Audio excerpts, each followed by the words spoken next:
I actually have just been talking for 5 minutes by myself, thinking I was live and I wasn't. Waiting for the incomparable Victoria Glam to show up. Friday night for me, Friday lunchtime for her over in Louisiana.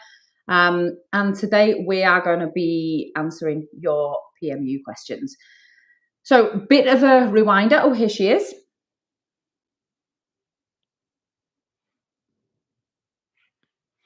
Hello. How's it going? I can't hear you.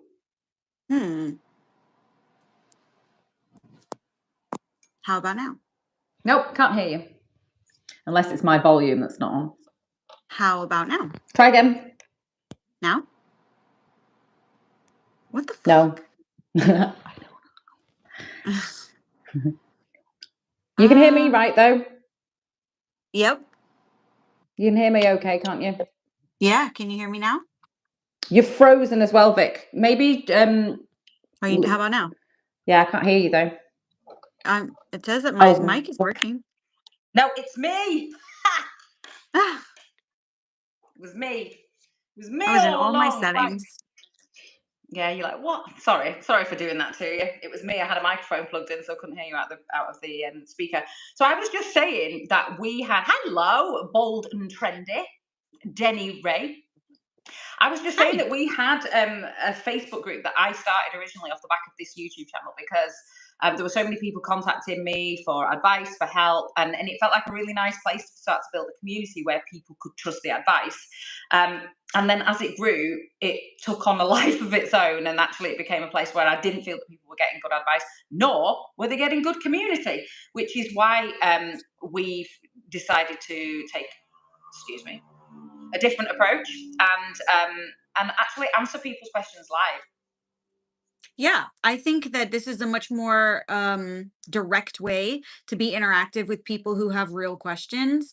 It's a lot more difficult sifting through post after post after post in a Facebook feed. And by the way, I know I've said this a lot of times, but there's always somebody who needs to hear it. When you go into a Facebook group full of 1,000 people or 20,000 people, and you say, "What color should I use?" Whatever, I like to compare that to walking into Walmart and screaming, "Should I invest in this stock?" And somebody says, "Yeah." And you're like, "Okay, then I'm gonna do it." You have no idea who the person is who's answering you or if they're qualified to answer that question. Yeah, this is something that because I know Carla's a good friend of both of ours, Carla Ricciardo, and she said to me, the people that you need to take advice from most of the time are so busy that they're not going to be in there that much. That's true. That is super true. Because Carla is who I would ask, and I know that I have to message her. I can't just tag her on Facebook and hope she sees it later. No, exactly. So the idea was that we were going to start our email lists where we actually send people advice weekly that they can actionable advice where we go into detail on how to build their PMU skills, the PMU businesses. There will be a link below, and I'll make sure that Victoria's the link is in my description as well. And also, I've been asking questions on there, so have you, to see what people actually need help with, because I felt like the thing with Facebook is the reach is so terrible that we wouldn't even see half the posts anyway. That's true. And people couldn't see ours. So even if we wanted to give a free lesson or to do a live in our Facebook group, most people are not going to see it. Yeah. So we actually asked people to send in their questions about permanent makeup, about either business skills, anything you're struggling with, and would answer them live. And you can keep emailing them to us, and you can keep getting advice from us. So my first question that I've not written down the names, I'm really sorry, is picking colours for higher Fitzpatrick skin. Ooh, that's Do you a find that's that a difficult? delicate subject. Mm-hmm. That's a delicate subject because a lot of people almost want to, it's not that they want to gatekeep the information, but when they're explaining, that's certainly what it sounds like. They're saying, this is an advanced technique. If you haven't trained in it, you shouldn't be trying it. I'm not going to give you the answer because you need to get that in a course and I'm not going to take on the liability. It sounds like gatekeeping, but the truth is there's a lot of science that goes behind it. And I can't give you that in a Facebook post. Yeah, absolutely. There is no one size fits all. We can sort of generalize a little bit, but I think that that's also a little bit crap for permanent makeup artists, because Fitzpatrick skin is all right, it may behave differently to some paler skin, but you can't just gatekeep that and go, right, I'm sorry, I can't do any permanent makeup on anyone with high, melanin content in the skin, because that's like, well, that's not fair. Right. And it feels almost like you're being discriminatory if someone walks in your shop and you're like, "Sorry, you're black." I would never say something like that. It's my responsibility. Just because your skin is different than mine or behaves different than mine to different stimulus doesn't or heals differently, doesn't mean that I'm excused from going to learn about it. Yeah, yeah, and I've learned about it in a lot of detail, and I'm forever adding to that. So this is it's quite a tricky one, but what I would say is there is a generalization. I certainly thought when I was starting out that a lot of people with a lot of melanin were warmer. What I've Oh, learned as I've really? gone along is warm skin doesn't really exist. Yeah, that's kind of true. Yeah. You, Also, I had a big fear when I was seeing higher Fitzpatrick come back healed that I hadn't implanted any color, and I didn't realize that that skin takes a little bit longer to regenerate itself in terms of color. yeah. Shall I tell you a story? It was someone. Oh, I don't mind saying who it was because she said it publicly. So I think, well, if you Oh, say it publicly, it's kind of okay. But it was, yeah, it fair was enough. Karen Betts, and I don't know if she did it or it was someone she knew did it, but she put some brows on somebody with high melanin content, and this lady came back after sort of 6 weeks and said, "There's nothing there, there's no brow." And after 6 weeks, they re-tattooed her, and Oh then no. I don't think I don't think it was Karen. It was someone that she'd heard about, and then the original color came through. And Right. so this woman had two sets of brows, two visible sets of brows, and four tails.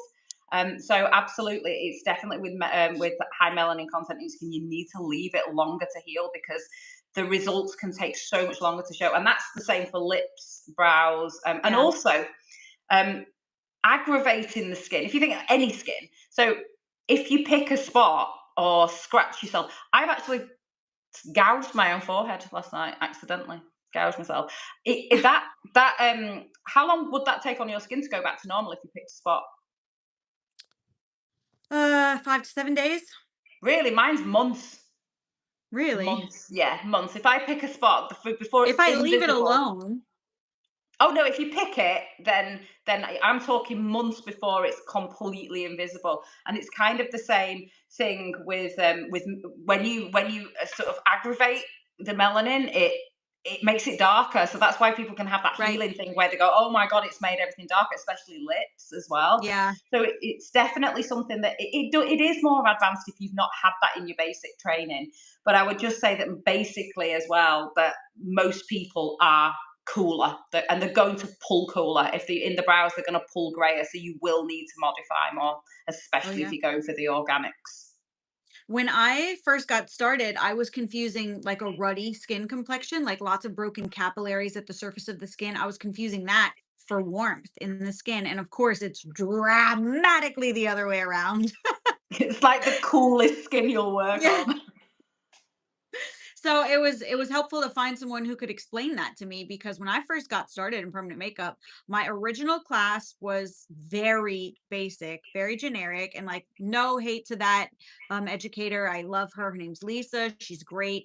I think that I was just one of the first classes that she had put together, so she was kind of workshopping what she could fit in what time frame. This was years and years ago. But yeah, Lisa did a great job with what she had, right? But I Mhm. I certainly did not understand color theory whatsoever, and I left knowing that I didn't understand at all, and I was a babe in the woods lost. Yeah, I think it's coming back to me as well on the emails that that's the thing people are struggling with the most. It just blags the head completely. It clicked for me, and then I've never struggled with it. I can accurately predict the results. But the first thing that I learned, and this is a generalization, and it's hard to give generalizations, but no one is really particularly warm. If you're seeing red in the skin, it's not warmth. It's It's blood usually, vessels. yeah, it's blood vessels and it's or damaged skin, which pulls all the cool notes out of the pigment. So they're gonna be the ones that are gonna go great. And I can think of an example of when I saw a woman and she was incredibly tanned on the sunbed all the time. She was like orange brown, but it was tanned. And I was like, well, she's warm. Look at her. That color is a warm color. It's orangey brown. And I put some cool pigment on her, not really cool, but cool pigment on her, and they came back grey. Perfectly healed, Well, yeah. gorgeous strokes, but they came back grey. And I had to modify them then, but I couldn't work it out. I'm like, why? And it's because she's sun damaged. She's not warm. She's sun damaged. So Yeah, sun and I damaged get a skin, lot yeah. of that. I get a lot of sun damaged skin here in the South. Mm. Yeah, yeah, you will do, especially, and you get. I remember Mary Richardson saying that in Colorado, because everyone's outside mountaineering. She said it's full of that, and it's going to be really, really cool skin. So those things are just things to take into account. The higher the melanin, a lot of the time, you're going to pull grayer, and so you just need to modify a little bit. But modification is such a huge subject; we can't really coach it to proper levels on a YouTube live. I think it's something that if people don't get, really invested in like mentorship or an advanced course is definitely your best bet. I think so too. I have a question for you. Do you want to do all of, we didn't discuss this beforehand. Do you want to do all of the skills questions first and then do a second separate for mentorship, or do you want to go back and forth? I think let's go back and forth with the marketing skills, because you're not telling me that the people that are struggling with color theory are not also struggling to get clients. No, of course they are. So Um, I think we're going to be hitting a lot of the same people anyway. Probably so. So I went through my email list as well, and I asked for questions. Back when I first started my email list, I asked for questions, and I was just kind of highlighting, okay, I get this one over again, over again, over again. In particular, I don't know what to post. I don't know what to post. And so they're just posting before and afters. They post them all the time, before and after, before and after, before and after, just an after, but not healed results, immediate afters, because that's the only two pictures they take during the service, before and after. And that's it. And they're thinking, what else do I possibly post? Here's the thing about posting before and afters. I hear this all the time. And when I just type in PMU or microblading or browse on Instagram, if I find someone who has less than 10,000 followers, just a regular permanent makeup artist who just does the service, not an educator, not a world speaker, whatever, because those are always like high level with a crazy camera and photo retouching and all that. Just regular people like you and I who open up a business and then open an Instagram account. As I scroll their feed, all I'm seeing is before and afters. That's it. Yeah. So this is a very prevalent problem, but it's nice that people are also asking the question. The problem is that if all you ever post is before and after, before and after, before and after, and you're just a normal permanent makeup artist doing your job day in and day out, no photo retouching, no special anything else, you look like everybody else. It's so I true. cannot tell a difference between your Instagram and her Instagram and her Instagram. So this is where you're going to run into the problem where prospective clients are looking at work and they see yours and they see hers and they look the same. So she's going to DM you and she's going to say, "How much? How much? How much? Price?" Or HM, as I got the other day. Oh, HM. Like, couldn't even be HM. bothered to spell the words out. HM. I would have thought of the store H&M. Yeah, so if you can't figure out a way to set yourself apart, what you need to do is you need to think about your favorite client who has ever walked through the door, your favorite client of all time. And you need to think about why she likes you and why you like her. And then when you're creating content for your social media, whether that's Instagram or Facebook or TikTok or wherever you want to post content, that content needs to speak to that person. Each piece of content should be like a lighthouse that this person can see through a sea of a whole bunch of before and afters, something that speaks to them and their biggest problem. And I'll just tell you now, spoiler alert, no one's biggest problem is that they do not have enough hair in their eyebrows, because that's not a real problem. We What need to happens go if you have no deeper. eyebrows? Yeah. What happens if you have no eyebrows? Nothing. You look surprised all the time. That's it. That's not their real problem. I actually have a video coming out either this Monday or next Monday that addresses exactly what to do in that situation. So I won't spoil it for you or drone on and on about it, but you have options besides before and afters, and this is actually going to help you in your sales process to get less. How much? What's the price? Just tell me how much it is. Yeah. Yeah, I mean, I think the issue there is that most people as well, they don't seem to want to narrow down who they're sort of targeting, because essentially that is, we are targeting people so that we're going after a specific client. And I think that what the myth that everyone has is that doing that is going to water down how many people they see. Well, I don't just want to see those people. I'll see anyone. I'll see Right. anyone who will pay me. But actually, by not speaking to by not sort of targeting who you're speaking to, you don't have a message. Well, right. I mean, when you're speaking to everybody, you connect with no one. It's like they Hmm. say, at least in the South, I don't know about other places because I don't know how prevalently you guys swim. But here, all summer long, pools are the only real place to go. And everyone says if everybody's watching the kids, nobody's watching your kid. Just know that when you're talking to everybody, you are not making a connection with anyone. You're not actually delivering your messaging to anybody. So by saying I don't want to isolate one particular client and alienate other people, you think that you're doing a good thing, but what you're actually doing is just having nothing, no characteristic that's identifiable about you. So Yeah. again, you're just lost in a sea of her, who charges the least. And also, I think that particularly on Instagram, the problem is that everyone can look so generic because they're using the same logos and the same writing. And now the problem on Instagram is that they're all using the same audio and the same, Yeah, oh gosh, this worked well for them, so I'll copy it. And it's like there seems to be so much less of people's real true identities coming through in the content, which is something that I know that me and you find very frustrating. definitely. And Instagram has set it up that way. Instagram, just so you guys know, anybody watching this, just so that you are aware, Instagram is actively working against you on purpose. When something is free, you are the product. So, right now, Instagram is finding themselves in kind of a crisis moment where they're saying, look, advertisers are not buying the way they used to. And Meta got in all that trouble for the way that they were collecting data and selling it to these advertisers. So now your ads don't even go as far as they used to, so they've turned on their users and now they're saying, how can we make money out of them? Everybody saw 2 months ago or whatever it was, I don't know, 2 months ago, I think, where they were workshopping this idea that they were going to start a tiered monthly subscription fee to have your stuff seen. They were going to charge $99 or $150 or $350. And then after the first month or 6 months or something, it was going to go up for each of those prices. And that was just to make sure if somebody steals your account, you can get it back, and to make sure that people can see your content. I'm not paying $500 a month so that people can see content that Yeah. I'm already making. We need to differentiate as well. This isn't paying for ads to be put in front of customers. That it's not targeted. It's not put in front of your ideal. Like I saw a fidget spinner the other day, and I'm like, yeah, they know me. They they know they me. know they know. I'm like, I want that. This is not. This is just to be seen. This isn't even to be seen necessarily by prospective clients. Yeah, well, everyone had the same reaction that you and I are having right now of like, no, I'm not paying that. No. So what did Meta do? They said, great, well, then no one can see your content. How about that? And now you get 200 views. And I'm like, yeah, they know me. They know me. They know. I'm like, I want that. This is not. This is just to be seen. This isn't even to be seen necessarily by prospective clients.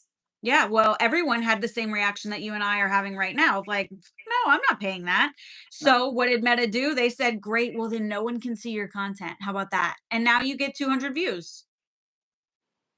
Yeah, Now and you so get 200 everyone's having views. to work harder to get the same make the same kind of waves that they did before, and that's a lesson that we teach a lot. Is that you can't, when somebody else owns your traffic, you're in big trouble because if they turn the traffic off, where are your clients coming from? Exactly. Exactly right. Yeah. So when we're talking about what to post, I think the first lesson is to narrow it down and really try and speak to who your speak to your favorite client directly. Yeah. I mean, maybe not say a name. Yeah, I mean, you don't have to call the person by name in your content, but you have to know a few things about that person. Like I said, I've got an entire instructional lesson coming out about this either Monday or next Monday. I think it might be a week from this Monday that this video comes out, but you don't want to miss it because this is going to tell you step by step how to figure out who yours is and then what to do with that information, which is really important. But in the meantime, while you're still getting all these price shoppers, probably my next number one question, if they were neck and neck for number one, would be how to respond to people who say how much price. Katie, how do you usually respond to that question?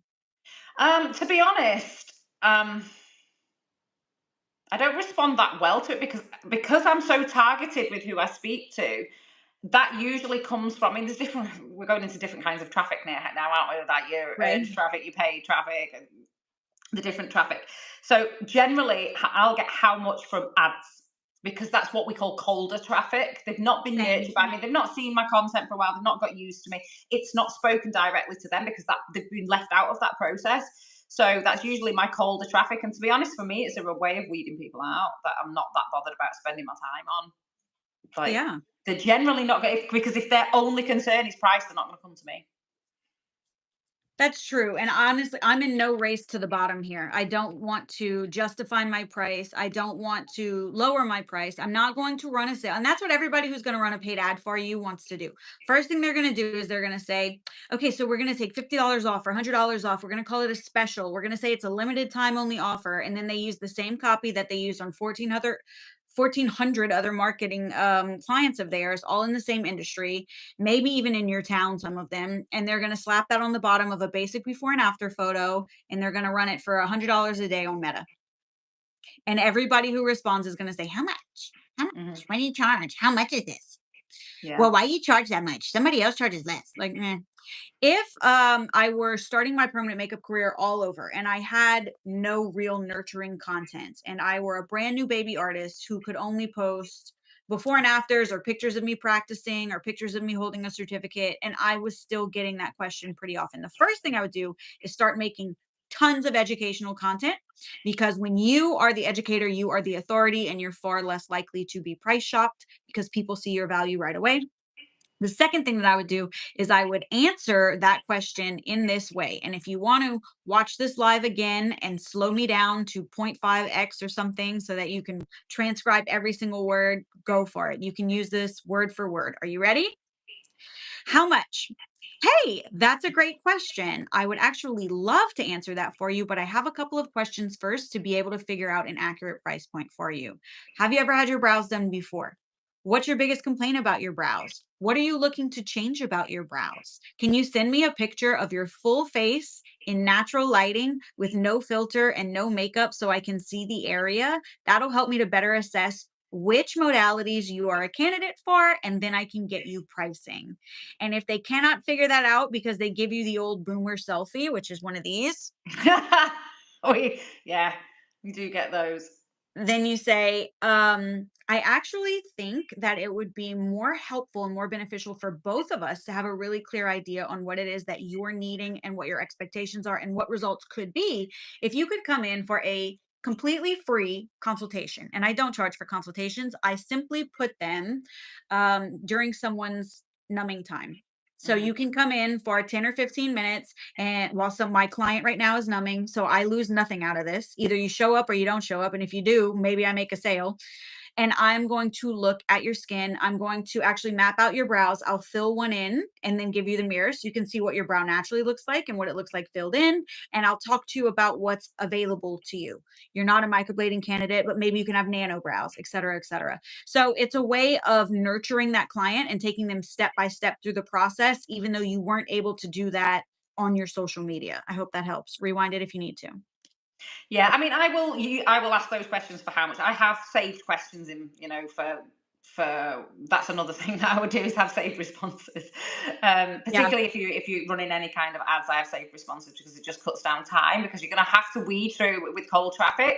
You're going to have to weed through a lot of rubbish responses to get to the good ones, and there are good ones in there, but you're going to have to weed them out. And how much generally for me is a sign that that I'm going to have to do a lot of nurturing, or just send those questions, or weed those kinds of people out. So, but I Yeah. don't get it in other places, I because don't probably either. I only yeah, at this point, I only get it from ads, like you were saying. When you said that, I was going, yeah. Yeah, exactly, I don't get exactly. it. I don't get people on Instagram saying how much. They're generally, if they're already sold, they're already sold. Just generally because of the nurturing that they'll have had through the kind of content that I make. Yeah, I agree. Hit me with another skills question. Okay, we've got somebody who wanted to know the needles and techniques for older skin. Oh, Um, yeah, there's not a lot of people talking about older skin. Now, I would say as well that I see a lot of older clients. Do you? oh, it's my favorite, and I don't call them old. They're Mature, mature. mature, Um, mature. my Yeah. favorite client is between the age of 45, which I don't think is that necessarily that mature. You can still find some pretty healthy skin there. 45 to 65 is my favorite client. Yeah. But as the skin does mature, particularly in women at that sort of 45 and upwards age, the skin does change, Slows and it down. it thins, and it's there that there can be a problem with oversaturation and also blowouts going too deep with it, because it will not be as robust and able to take some of the techniques and some of the needles that younger skin can take. So instantly, if I've got a more mature, and I'm talking about someone who has got, skin that is visibly thinner, wrinkled, then I'm going to start probably with a 3RS. I wouldn't even touch a liner, just because it's going to be much easier. Some people's skin, you can just put a needle to it and you can see it kind of disintegrate. So you're going to have to be Yeah. really careful with that. Also, I'm a big fan of pointillism, which is dotting, because you dot in and out of the skin, whereas like things like circles, even though that's still quite a gentle movement, or pendulum or whip shading, there's movement on the skin. Whereas if you're dotting in and dotting out, there's no movement of that needle. You're just in and out. So it's the most delicate technique to get color in, and I generally would work in one pass, in out, so that I'm not Yeah. going over and over and over that skin. I would start with a shader also. And I would probably use a glide. Yeah. Oh, Yeah. anything to help the skin. So, and you've got I to just be really nurturing to it. Yeah, and I would probably, depending on the skin type, I might push them out further than 8 weeks also. Oh yeah, definitely. I also do a lot of dilution for my more mature clients, because the skin is so much thinner. They grab onto the pigment more, so you can easily oversaturate. Also, with it being thinner, you're closer to the vascular system. It looks cooler. So just be a little bit careful that they can have a tendency to look a bit blue, especially if you're using a lot of carbon. So I Yeah. steer more towards inorganics, mineral pigments for older clients. There you go. That was a lot of info on it. See, we can do a lot of nurturing here. That Um, would have what taken me half an else? hour to write in a Facebook group. That. Yeah, to actually type it all out is so much, and then somebody is, of course, gonna come along and either disagree with you or with no science to back it up. They can't tell you why they disagree. They'll just tell you, "Well, my master told me that I could touch the skin again at 4 weeks." And it's like, Yeah, but you can't. So "You can if you want to, but you're yeah, of course you gonna, can. Yeah. if you wanna give her scars, go for it." Yeah, yeah, but the skin will not have gone through enough of a regeneration process. I mean, on anyone, it's like 8 to 10 weeks. People with higher up the fits scale, because of the reasons we mentioned earlier, you want longer. But 10, 12 weeks is great on people. Older people, Yeah. they need more time. The metabolism is slowed, so it takes longer for everything to heal. Yeah. Another one. Oh, how often should I be posting? Everybody asks me this damn question. How often should I be posting? Okay, well, here's the answer. I don't know, and neither do you. Mhm. First of all, where are you posting? Where are you posting? Secondly, what are you posting? And who's your audience? Who's watching your stuff, you know? Because different people have different pockets of time that they can be scrolling on their phone. If she's a 9 to 5 girly, maybe she's off at her desk and is scrolling on her phone, or maybe she's actually really busy and in meetings all day and she can't look at your stuff until 7 p.m. And by then, if it hasn't done anything in the first hour of content on Instagram, then it's dead in the algorithm and she's never even going to see it to begin with. So you want to post when your ideal client is most likely online, but you need to know who that client is first. And then it also depends on where you're posting, because on YouTube, it doesn't really matter if you're posting like shorts. On TikTok, I mean, I'm not super familiar with that algorithm. I've had a couple million view videos, but that was when the algorithm was wide open. It's changed now. So I'm not really sure It's when you, not one that I can figure out that easily, and I don't know anyone else that well, has Meta figured it out. either. Huh? Meta can't figure it out either. Otherwise, they would be competing much better. Yeah, that's the one that seems to be a bit of a mystery, and some things really fly for me on TikTok, and some things don't. Yeah, It's not my focus though. me either. I'm kind of a person that likes to. I think you focus, because it's so hard to. I'm not saying don't have them, but it's harder to Well, you got focus to on know five, You six gotta know things. your audience. Yeah. Sorry, I'm sorry. There's like a little lag, so I'm sorry. I keep talking over you. You have to know your audience though. So like my Miss Brenda, my 45 to 65-year-old lady, she's not spending all her time on TikTok. No. Maybe a couple people do, but most Miss Brendas are not spending their time on TikTok. So that's a waste of my time. But there is an analytics section on TikTok that you can go into if you are a TikTok creator, which is like a designation, just like you can have a business profile or a creator profile. TikTok, you can do that too. There's an analytics thing where you can go and see what time most people are viewing your stuff.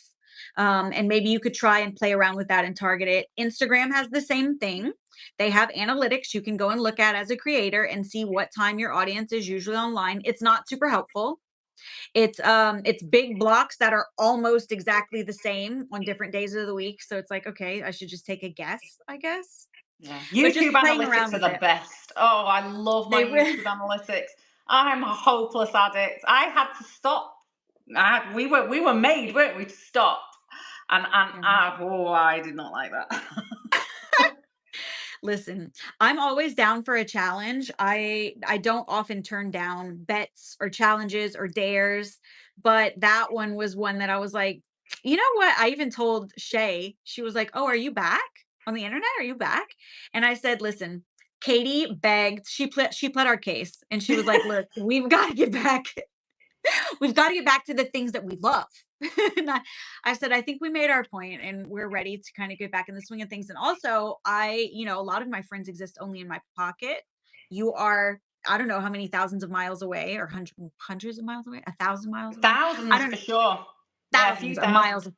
Yeah. So I want to talk to you all day. I want to be back on my phone. Leave me alone. Yeah, we played our case, and but I was like, right, I'll just try and not be on my analytics. But YouTube analytics are really in depth. You can find out what cities people are watching you on, at what time, what room they were sitting. No, I'm joking, but What that room they were in, really does analyze how people's much money's in behavior. their bank account, You what they can ate for see when they dinner. went, yeah, I'm bored now, I'm gone. I'm literally watching people do that now. So yeah, YouTube analytics are great. So yeah, you need to know your audience, who you're speaking to, and when those people hang out. Yeah. You need to know your audience. That's always the one band, one sound answer that I'm going to give you. What should I be posting? What time should I be posting? How often should I be posting? Where should I be posting? Well, who are you talking to? We have a question in the comments for you from Yeah, Miss does Andrea Molina. Hello, Andrea. Andrea's been emailing me as well. I think she Oh, liked the colour theory. I remember everything. I remember everyone. you Andrea, really do. I have same. a question for you off camera. Okay. I can't remember that I know you will. Yeah, but I know. Yeah, Andrea's been emailing me. I've seen her emails. Does alopecia skin need the same amount of skin to heal in between treatment one and two? So alopecia skin, it depends. I mean, everybody is different, and alopecia. You guys look like 39. Thank Okay, you. I don't know whether that's a age 39 or like a gang. I don't know. Alopecia skin. Alopecia skin does behave a little differently. I find it harder to implant into. It generally feels a little bit kind of rubbery, and I would leave it a little bit longer. It's going to be more unpredictable. Um, Just enough, Katie. Just enough. it's going to be a little bit more unpredictable too. So I would leave it a little bit longer. I also find it, yeah, it's harder to implant into. And retention might not be good because it also comes with like, why does that person have alopecia? And a lot of the time it comes from immune disorders. And if it's an immune disorder, then that's still going to have a bearing on the healing as well. So usually alopecia comes with other things as well, reasons as to why it's there. Also, I find the skin behaves a little differently because it tends to have a little bit more protein in it. So yeah, I would leave that a little bit longer and I'd rather err on the side of caution and maybe have to do 3 sessions on someone with alopecia skin. I also don't find that hair strokes heal that great on them. But Do you you think can that's get that. because of the do you think that they heal a little less crisp, those strokes, because there's extra protein in the skin, making it a It little could be thicker? down to that, and again, though, I usually alopecia is because of an immune disorder. Your Right. skin, your body is actively sort of killing its own hair. So it could be down to that as well. So yeah, generally, when your body's on got an immune disorder, it's on high alert, and so if you put foreign bodies in like pigment, it's going to kick it out. Nice. Yeah. Andrea, I hope that was helpful for you. It was definitely complex, comprehensive.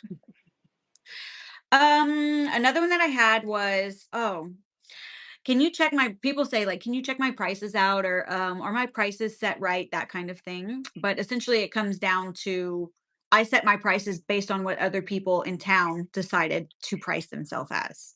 Yeah. Here's the problem with that. Yes, you do want to be competitive in your market. You want to be comparable to what other people are charging. But the truth of the matter is, you have no idea if that person's pricing is actually profitable for them.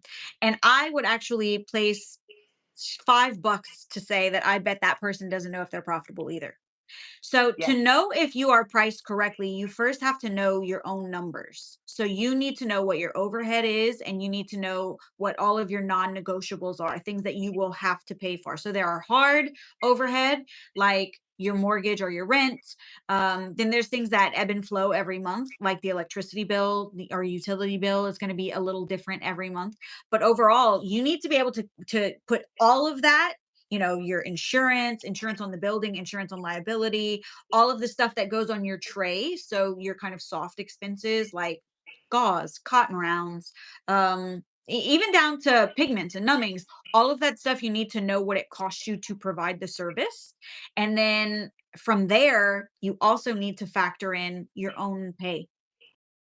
Can't People rob the don't. business to pay yourself. They Yeah. don't think of that. And No. when they're setting up pay for employees, a lot of people will say, well, especially employees, will say, well, she doesn't even want to pay me 50%. Can you believe that? She's taking 60% or 70%. Well, babe, depending on her overhead, that might not even be fair to her because three people eat off of that one procedure: you, your employee, and your business. And Yeah. if you're not going to pay yourself, you're only going to pay the employee in the business, then why are you in business? What's the point? She could just Mhm. go and manage herself. Yeah, I always say, "Did you factor in your profit margin?" And people go, "Oh, what?" It's like, well, Yeah. why did you start a business if you didn't want to make profit? I mean, profit's the whole point of running a business. Otherwise, you're not making any money. I don't know And most, anybody else. I don't know anybody else who goes to work and doesn't want to get paid or expect to get paid. mhm, yeah, yeah, exactly. But the thing is, if you don't factor all those things, you don't work all that out, and most people don't even know. Let's be honest. Most people, if because I didn't when I started, so Oh it's not yeah. like I was any different, and it's not like I'd set my prices any differently. It was, I'll go around what everybody else does, and I'll go somewhere in the middle. Don't want to be the cheapest. Don't want to be the most expensive. Um, I was the same, but and actually knowing your trade cost is really important. But actually knowing, yeah, all of the other costs as well, and then factoring in things like your sick pay, because if Yeah. if you're sick, you don't get paid. Your pension, because that's all part of paid in over here it is anyway.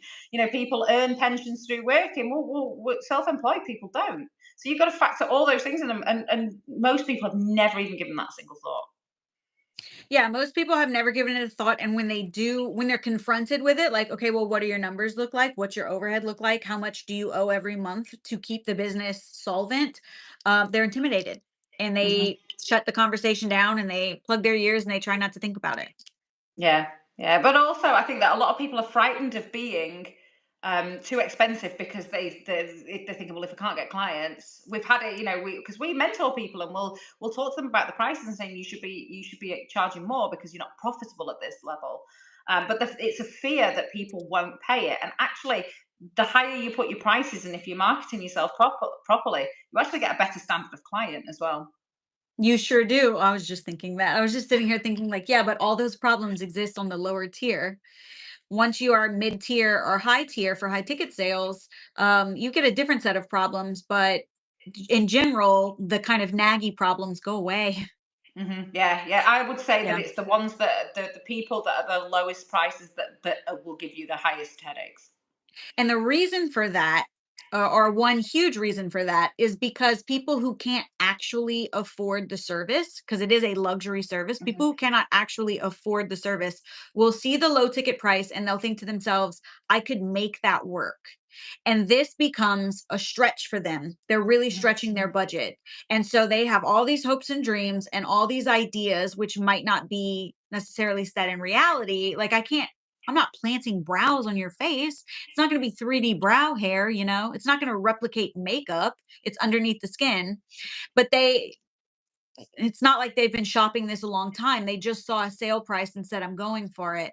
And so sometimes those expectations are set incorrectly. And this was a struggle for them. This was something that they saved up for and were really looking forward to. So there's more hopes and dreams kind of pinned on it. And it becomes an emotional situation versus just something that a purchase that we made.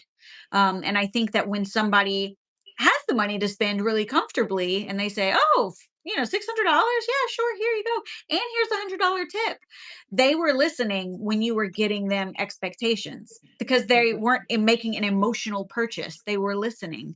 So their expectations are in the right place and it's a lot easier to manage. That doesn't mean that they're going to say, oh, well, whatever you do to my face, I don't really care. Do whatever you want. That doesn't mean that. But they are not in an emotional place and this doesn't make or break them.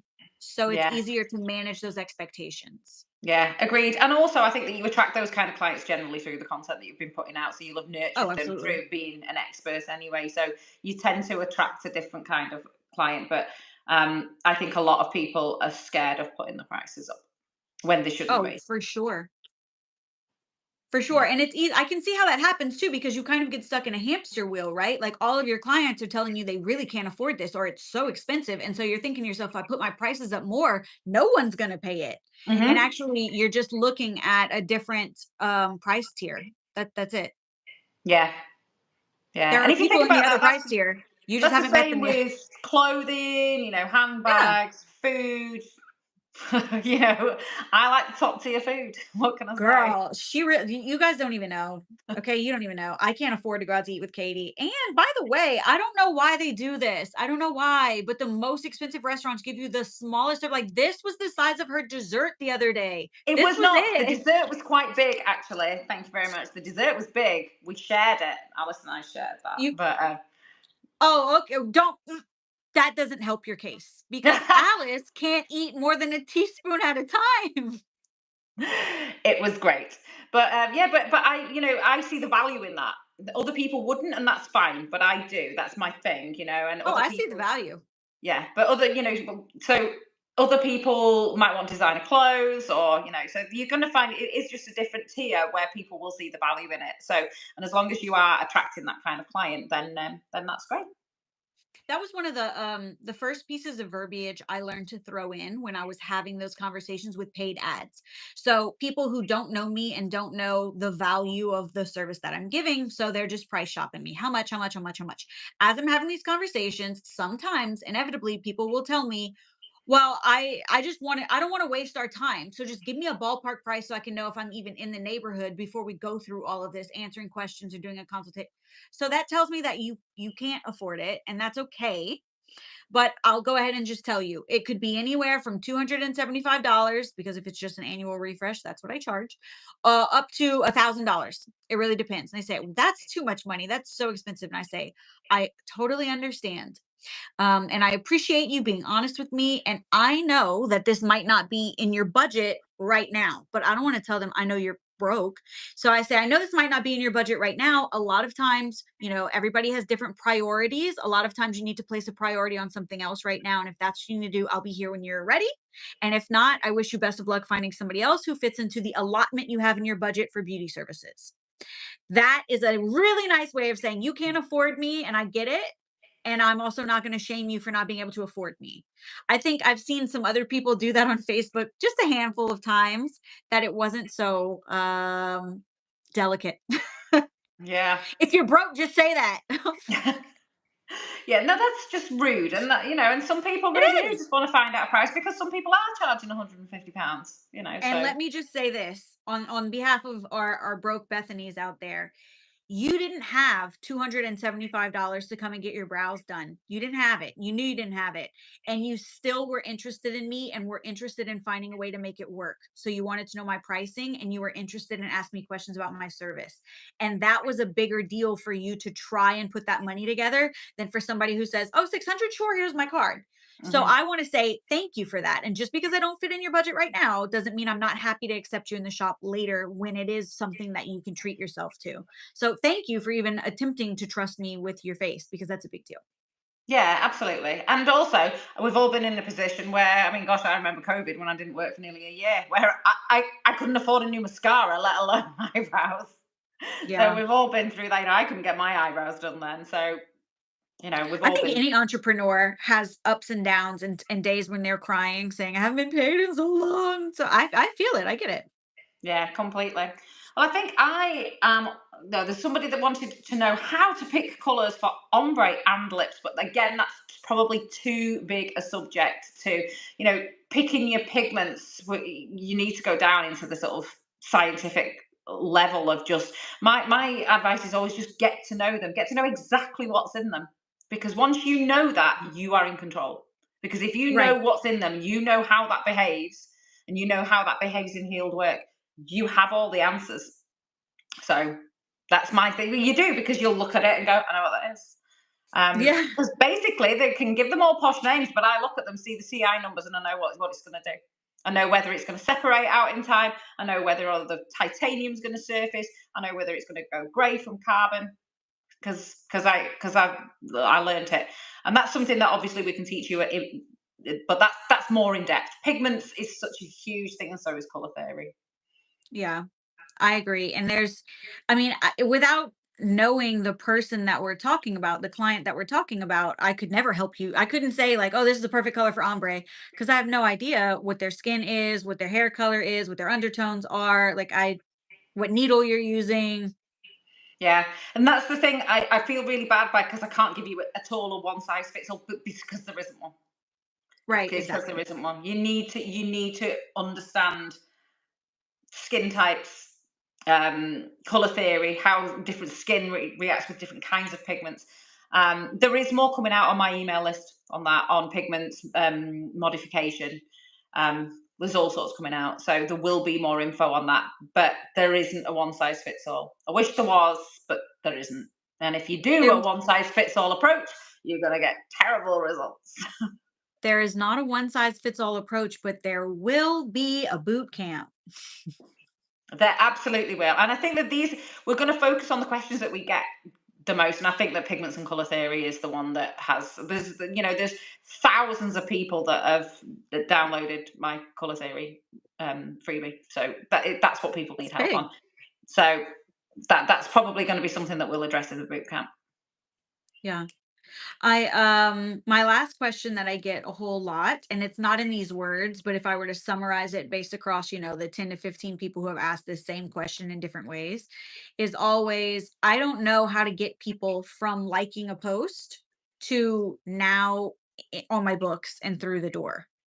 And I think that unfortunately, we just have to go right back to figuring out who we're talking to, because you don't talk to every person the same way. I don't talk to Katie, my best friend, the same way that I would talk to, if I ever met Katie's mother. I certainly wouldn't talk to you guys exactly the same way at all, especially with what I know about your mom. She's not as, chill as us.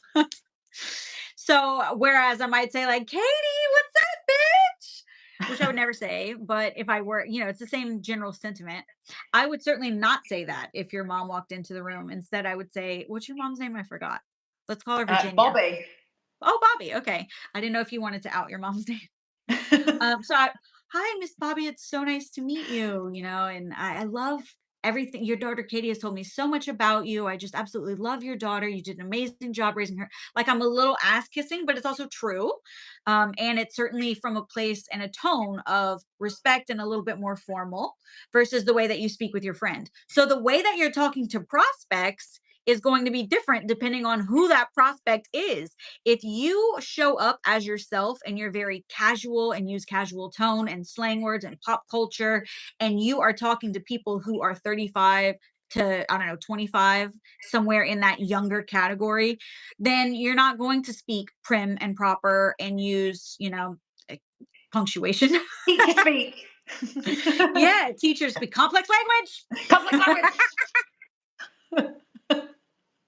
complex language, you're not going to do that because it's going to feel like there is a wall up between the two of you. Whereas she really wants something that's a bit more accessible with you. She Mhm. wants a fuller relationship with you. So the way that you speak to that person, the way that you approach that person is going to be different than the way that you would approach Miss Brenda, my ideal client who's 45 to 65. I'm never going to DM Miss Brenda and say, "What's up, bitch?" I'm never going to do that. It was, yeah, same when I was nursing. You always knew, like, the older people I was always very much more respectful to, and then you had people that would be, I would, have a laugh with, because you basically want to make everyone feel great, but to make everyone Yeah. feel great and feel comfortable, then you're gonna have to change your behavior, unless you have, you're speaking to your ideal client. And so I'm exactly the same. There's You want people to have a connection with you, and for some people that connection will be by being very respectful and very, they will feel comfortable with Well, that. that And for some builds people, trust with some yeah, and people. but for some people it might be too starchy and they don't feel heard. Right. And I hear that a lot in my studio. People who are truly my ideal client will come to me from other studios, and I'm not knocking them because everybody is their own person. But they'll say, "Oh, I like how relaxed it is here. I like it's you feel at home. It doesn't feel sterile or like a medical place or something." People don't want that feeling. And then there are other people who have told me this place is run like a circus. Maybe they would be more comfortable in a more buttoned up environment with Ed Sheeran on a loop and sage green walls and, very buttoned up, like, offer you a glass of lime water. Like, I wouldn't, there Diet Cokes in the fridge, help yourself. Kick off your shoes Yeah. if you want to. It's very different, and some people will feel very comfortable in that environment, and some people will absolutely feel out of place in that environment. They want a more corporate spa-like medical environment. So there's gotta be we always say there's enough clients to go around, there's a client for every artist. We need to have an artist for every client also. Not every Mhm. client wants the same thing that my ideal client wants. And it's So the totally way that you okay for people to Yeah. not like you. It's totally okay for people to go, I remember someone saying about me, she's so great, honestly. She's so lovely. She's really good fun. She'll make you feel so relaxed. She's got the tunes on. She's got a bit of drum and bass on, because I find that, and my clients find that relaxing. And she showed her a video of me working, and I was kind of tapping my foot, and she went, absolutely not. No way. I'd be straight out of there. And so for what my client was like, it's a great experience. She was like, it looked awful, to her. And that's so and then that's okay. I was not remotely offended, because it's like that she needed somebody that wasn't me. Yeah, absolutely. And I thrive on it when people don't like me. Great. You just made this so much easier. So much easier. I don't mind telling clients, like, I don't think I'm the artist for you. I think there are tactful ways to say that, whether because they're asking for something ludicrous that I don't want to do, or I can tell that they have a million red flags and they're going to be a pain in the ass, or maybe I just know that they're not going to be happy with anything that I do. But for any of those situations, I know that I'm not for everyone and everyone is not for me. So I have no problem tactfully saying, you should go somewhere else. And there are a few different phrases that I use for that. And I usually help students kind of compose those text messages or emails, because you always want to have everything in writing so that people can't say you said something you didn't say. Um, but yeah, you speak to everyone a little bit differently than other people. So it's like case by case basis. Yeah, yeah, definitely. And actually, that's a big thing as well, is not taking every bit of work just because you're desperate. Yeah, that's a quick way to having work out there that you're not proud of. And if you Hmm. don't want to put your name on it, I don't want you to put your name on it. Hmm. Yeah, The yeah. first time I told someone that, a client, I was very respectful. I was very deliberate with my words. I knew that it was a delicate situation because this lady was a little bit of a hothead. So I actually told her that I could tentatively put her down for XYZ date, and that I would double check it and I would get back with her. So the next day, I sent her a very well worded text message. I don't remember things because when you just said you were a nurse, that was the first I've heard of it. And I What do you know mean it's the not. first you've I heard of know it? it's not. What do I you know mean? it's but but I remember typing this message out. I even remember where I was. I was sitting in my car. I was in the parking lot of a mall. That's how long ago this was. I was about to go inside the mall, and I wrote out the nicest text message where I was like, listen, I gave this so much consideration last night. I was really thinking very thoroughly about the things you asked for in our consultation. And if I'm very honest with you and with myself, I don't think that I have the tools and the ability to give you the results that you're looking for. But I think I know someone who can. And her name is, and she works at, and I'm happy to put you guys in a group message if you want and make the introduction, or just find the name of the salon for you and you can call yourself, blah, blah, blah. And really, this was a lady who was going to be an absolute pain in the tits, and I knew it. And I was sending her to someone who I thought deserved a headache. So the lady messaged me back. I didn't want you to do it anyway. Yeah.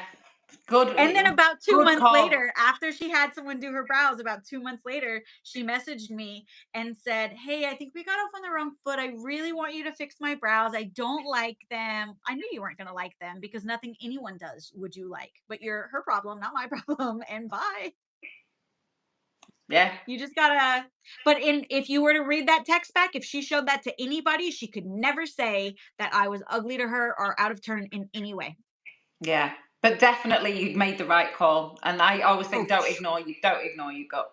So I'm out of questions for today. I am But too. people That was my whole list. yeah, mine was here, look. We had matching Are they post-its. both purple? Mine's pink. We're very close. We've swapped each other's colours because I'm purple, you're pink. Oh, feels like a misbranding opportunity. It does. I'll try harder next time.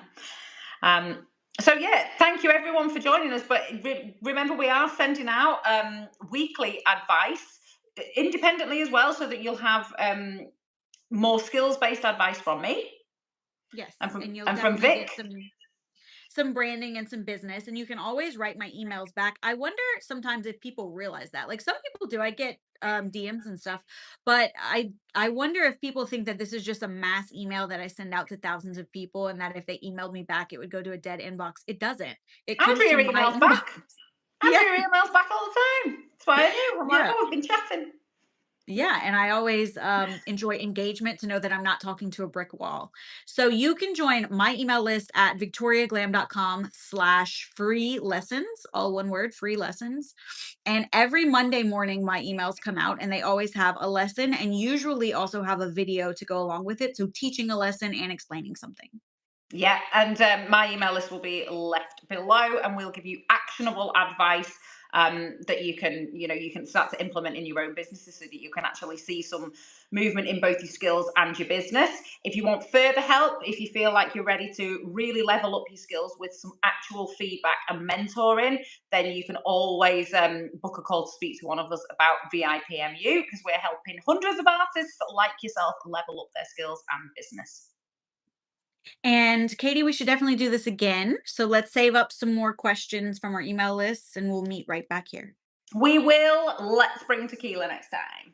Oh, okay. Maybe not. Maybe not. Bye. Bye.